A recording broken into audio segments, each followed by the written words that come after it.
సమాచార్ టీవీకి సబ్స్క్రైబ్ చేయండి, పక్కనే ఉన్న బెల్ బటన్ నొక్కండి.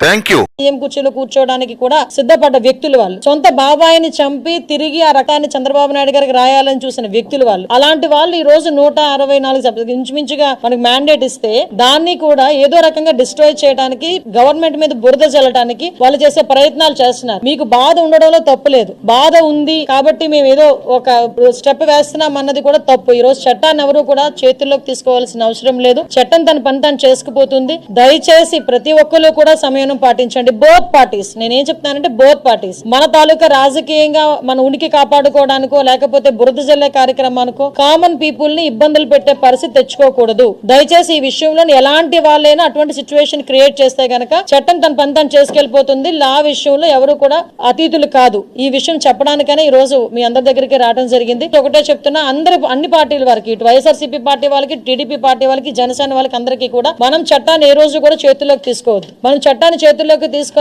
సమాచార్ టీవీకి సబ్స్క్రైబ్ చేయండి, పక్కనే ఉన్న బెల్ బటన్ నొక్కండి. Thank you.